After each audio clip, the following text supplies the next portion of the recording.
Voilà, on se retrouve, Jean-François Kahn. Merci, vous êtes écrivain, vous allez participer très souvent à des débats avec nous sur le plateau de BFM TV. Merci Antoine Sfer, spécialiste du monde arabe, directeur des Cahiers de l'Orient. Vous allez publier le dictionnaire du Moyen-Orient aux éditions Bayard. Ce sera en octobre. On va évoquer bien sûr la situation en Libye, la chute du régime Kadhafi.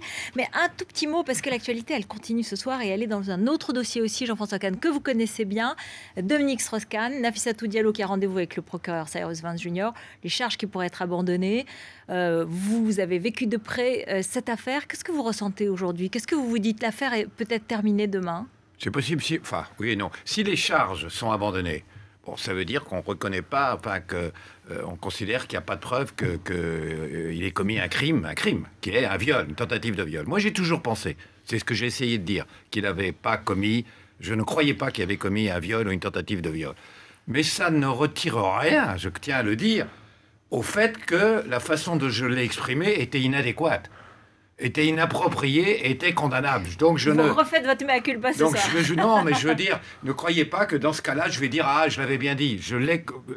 Et dernière chose, même si, en effet, je le crois, c'est pas un violeur, il n'a pas violé. Attendez, le fait qu'un homme qui porte la responsabilité de la gauche pour lui, qui a une responsabilité par rapport à la République, par rapport à la démocratie, par rapport au pays, puisse, pour assouvir un plaisir, un désir, puisse comme ça abandonner tout, mettre tout sur le tapis.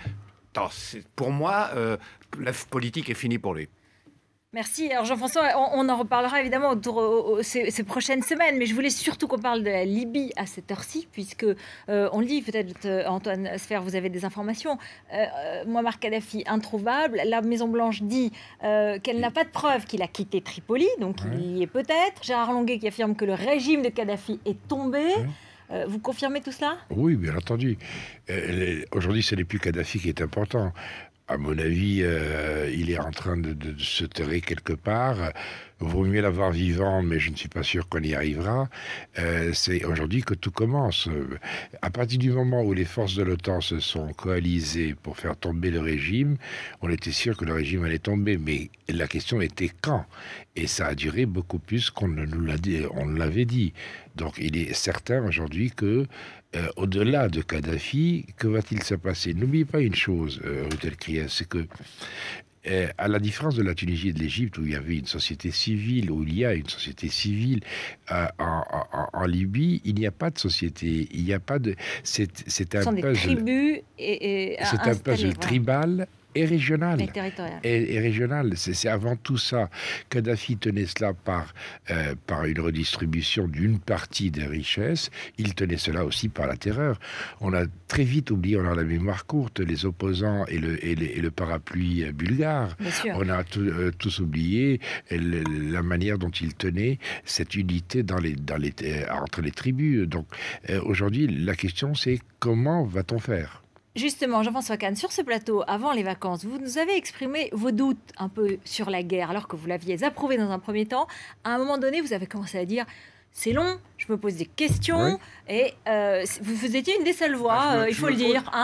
Ce soir, j'ai envie de vous dire, voilà, c'est gagné, non? Attendez, je me pose toujours des questions, c'est pas tout à fait ça. Si vous voulez, j'ai approuvé le fait qu'on protège les civils, les premiers bombardements pour protéger les civils. Notamment. Ensuite, on a totalement dépassé ça, et ce qui s'est passé aujourd'hui le prouve d'ailleurs, de façon spectaculaire. On a décidé de renverser le régime et de le remplacer par d'autres, par un comité. Bon, très bien. J'ai été contre l'OTAN. J'ai été contre ça. Je suis toujours contre. J'espère me tromper. J'ai été contre ça. J'ai écrit un article en été, pendant Libération, où j'ai dit 1, il va tomber, c'est sûr. C'est sûr. Ça, personne n'était. 2, c'est formidable qu'il tombe. On ne peut que se réjouir que ce régime tombe. Troisièmement, il va y avoir un moment d'euphorie. Mais je crains qu'à cause de l'erreur, qui pour moi est une erreur, qui est l'intervention de l'OTAN comme ça débouche sur un chaos. J'espère me tromper. Mais regardez ce qui s'est passé déjà aujourd'hui. Le chef du CNT a menacé de démissionner en disant « je démissionne parce qu'il y a des règlements de compte, il y a des violences, il y a des exécutions sommaires, etc. qui me choquent. » Et voilà. Et donc, on peut en parler. J'espère me tromper, mais je crains que se passent des choses. C'est très bien que Kadhafi soit tout ça. On est tous d'accord là-dessus. Mais il y a une chose quand même qui est assez choquante. On va faire la guerre à Kadhafi, Mais lorsque l'Arabie Saoudite rentre dans Bahreïn sous le couvert du CCG qui balaye la place de la Liberté, ou en tout cas baptisée place de la Liberté, personne ne réagit. En Syrie, depuis 5 mois, on tue, on réprime, personne ne réagit. Si on réagit pour la Syrie. Là, on réagit verbalement, comme si on nous disait fais Vous êtes vite. pour une intervention militaire sur la Syrie de l'OTAN? Non, il y a d'autres interventions que militaires. Il est bien entendu que la Syrie est beaucoup plus stratégique, que la Syrie, on ne fait pas la guerre sans l'Égypte, on ne fait pas la paix sans la Syrie. Mais il est certain qu'aujourd'hui, qu'il y a d'autres manières de faire les sanctions. Bachar al-Assad a l'habitude de l'isolement.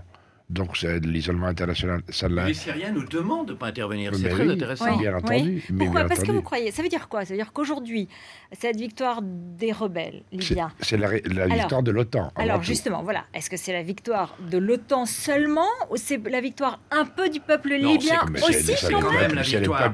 C'est quand même la victoire du peuple libyen, mais justement... Une des raisons pour lesquelles j'étais opposé à cette intervention et que je le reste, la deuxième partie de l'intervention, c'est qu'on se pose cette question. C'est quelque chose qui aurait été merveilleux. Moi, quand j'ai appris que le peuple libyen se soulevait, mais j'étais dans un état d'euphorie formidable. Et le peuple arabe, et regardez, depuis... c'est pas pour rien que les révolutions arabes piétinent en ce moment. C'est-à-dire qu'on a brouillé l'image de cette magnifique révolution arabe avec le temps. C'était impossible sans le temps, non? Mais non. Revenons un peu à quelques années en arrière, quand Jean-François Kahn se promenait dans le Proche-Orient avec son Agra et que moi je l'ai accueilli à Beyrouth pour les dépêches. Nous avions 21 ans quand Kadhafi est arrivé et il nous a soulevé d'espoir pour le nationalisme arabe, la citoyenneté. On disait pas laïque, on disait séculière seulement, etc., etc. Et au bout de 6 ans, on a bien vu qu'il a été pris par la mégalomanie, on a été pris par il se prenait pour le quasiment. Oui, il devient fou. Mais concrètement, aujourd'hui, il faut se féliciter de la situation. Est-ce que vous êtes en train de dire ce que je comprends pas, c'est que tous les deux, d'une certaine façon, vous regrettez cette intervention de l'OTAN et en tout cas, vous dites. Pas du tout. Vous dites, c'est dommage, ça brouille un peu l'image. Oui, ça brouille un peu l'image. Mais les Libyens le disent eux-mêmes, sans l'OTAN, ils n'auraient peut-être pas réussi. Non, mais moi, ce que je crains, si vous voulez, c'est très clair. Pour moi, c'est formidable que ce régime soit tombé. Vraiment, c'est un régime épouvantable, affreux, un des pires. C'est formidable. Ce que je crains, mais j'ajoute que j'espère me tromper, je voudrais me tromper. Ce que je crains, c'est que demain, d'abord, une chose qui va se passer, vous allez voir. Il y a les purs de la rébellion, ceux qui ont vraiment été héroïques à Benghazi au début, qui vont dire « Oh là là, dans ce gouvernement, parce qu'on va mettre au pouvoir... » Ça s'est commencé comme ça en Afghanistan, en Irak. On va mettre au pouvoir des gens très bien, modérés, pro-occidentaux, etc. Ils vont dire « Oh là là, il y a des kadhafistes là-dedans, c'est pas bien, il faut chasser les kadhafistes. » Donc, mais ça, c'est normal, et c'est bon. Mais dans un deuxième temps, et c'est ça la vérité que je crains, c'est que les islamistes, y compris des islamistes souvent radicaux, c'est leur intérêt, qui détestent Kadhafi aussi, etc. Bon, qui sont armés, qui du coup ont des armes. C'est pas comme en Égypte où c'est les frères musulmans, mais ils sont pas armés, qui sont armés. Des éléments nationalistes, etc. vont dire bon, maintenant Kadhafi est renversé, alors on se retourne. Et on dénonce ce gouvernement de traîtres, soutenu par l'OTAN, soutenu par les croisés, et que ça crée une tension terrible. J'espère me tromper, et qu'on soit entraîné dans ce conflit-là. Jean-François Kahn, non, je ne crois pas, parce que tout d'abord, l'islamisme radical en Libye est surtout concentré dans l'extrême est du pays, à la frontière avec l'Égypte, du côté de Derna et de toute la région. D'autre part, ce que craignent les islamistes, c'est précisément un processus démocratique. Parce que le jour où il y a un processus démocratique, c'est ce que je dis. Oui, ils n'ont plus, mais ils craignent ça. Donc il faut l'instituer très vite. Il faut l'instituer très vite parce que dès qu'il y a un processus démocratique, ils retrouvent leur véritable valeur. Autrement dit, entre 15, 20%, 25%. Mais on leur a donné un argument, c'est ça. On leur a donné un argument, c'est qu'ils vont dire ce gouvernement, alors que c'est un gouvernement rebelle, ils vont dire ce gouvernement est l'agent des Occidentaux. C'est ça que je redoute. Oui, mais ça, maintenant, la meilleure façon de couper l'herbe sous le pied, c'est d'aider ce Conseil national de transition à installer tout d'abord un puzzle qui est maintenant désuni, tribal et régional. Les deux, parce qu'il ne faut quand même pas oublier que le régime Kadhafi, le système Kadhafi, a empêché la mise en place de tissus associatifs, d'associations, de sociétés civiles, tout simplement. Ah oui, c'était un régime... Donc aujourd'hui, les Français, les Anglais notamment, qui ont été un peu en pointe... doivent aider. doivent continuer d'intervenir. Lorsque Nicolas Sarkozy dit qu'il reçoit après-demain un des représentants du CNT, que Alain Juppé s'exprime, que David Cameron revient de ses vacances et à Downing Street, il s'exprime. Actuellement, il faut surtout aider, et très vite, à mettre en place un processus démocratique pour que dans les 10 mois, il y ait réellement des élections, que le Conseil national de transition se retire. Voilà, c'est fondamental, ça. Et ça, c'est fondamental. Parce que sans quoi, on dira, vous avez renversé des gens horribles, mais ils représentent quoi, les gens par qui vous avez remplacé, où ils ont été élus? Il faut très vite qu'il y ait des élections pour montrer c'est vrai. Et le deuxième problème, attendez, qui est très douloureux, c'est que vous avez des centaines de milliers, non pas de Libyens, mais surtout d'Africains qui travaillaient en Libye, qui ont quitté et qui continuent à quitter. On va en faire quoi de ces gens-là? On a une responsabilité quand même. Ils vont arriver chez nous. On a une responsabilité. Est-ce qu'on va pouvoir se contenter de les refouler en disant que c'est pas notre problème? Puisque la Libye, c'était notre problème. On a décidé que c'était notre problème. Et là, il faut qu'est-ce qu'on va dire là quand ils vont arriver par dizaines de milliers?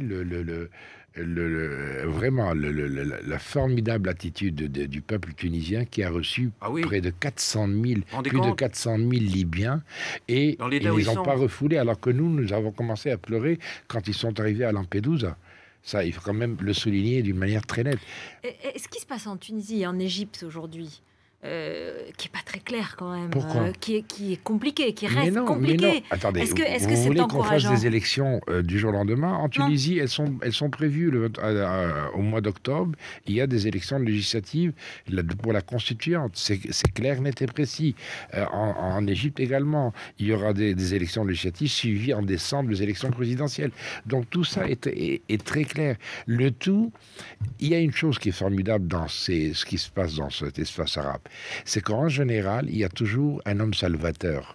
L'homme providentiel. Voilà, l'homme providentiel qui est arrivé. Il ne faut pas trop compter là-dessus. Mais voilà. Il vaut mieux pas, parce que ça tourne mal. C'est ça ce qui est formidable. C'est jusqu'à maintenant, il n'y a pas encore eu de cet homme salvateur. Voilà. Ça, c'est formidable. Ça, c'est génial, pourvu que ça continue. Une femme, peut-être, alors. Ce serait encore plus génial. De toute façon, vous savez, il y a des choses qui se passent en Égypte et en Syrie qui ne sont pas formidables, qui sont inquiétantes. Mais alors, j'ai fait un livre un jour sur les révolutions. J'ai fait un livre qui s'appelait « De la révolution » pour essayer d'étudier les phénomènes révolutionnaires. Ça se passe toujours pareil. Il y a une révolution formidable, c'est celle de Cromwell en Angleterre. Et depuis, toutes les révolutions ressemblent à celle en Angleterre de Cromwell. C'est-à-dire qu'il y a des radicaux qui vont trop loin, qui poussent trop loin, que du coup, il y a des forces réactionnaires qui utilisent le fait que les radicaux poussent trop loin, etc. etc. Mais c'est comme ça qu'on progresse. Mais cela dit, quelquefois, ça débouche pas sur le pire. C'est pas. En tout cas, pour le moment, ce qui se passe dans le monde arabe est porteur d'espoir d'une manière extraordinaire. Eh bien, on va se finir là-dessus. Espérons pour la Syrie, quand même. Oui, tout à fait. Et puis, je dirais aussi une chose. Aujourd'hui, il y a des mouvements en Israël, à l'intérieur même d'Israël. C'est extraordinaire. C'est la première fois. Pas du même type, mais. Non, pas du tout. C'est pas du même type. Au contraire, c'est un mouvement social d'une société civile qui existe. Et c'est la première fois depuis 1948. C'est extraordinaire. Juste un mot pour vous dire que Shimon Peres a applaudi les rebelles libyens et a dit ce soir qu'il aurait fait comme eux et qu'il aurait fait tomber Kadhafi et qu'il les a félicités. On n'avait pas de doute là-dessus. Merci beaucoup à tous les deux. C'est tout de suite, bien sûr, le journal de 20h avec Alain Marchal qui revient sur la situation en Libye.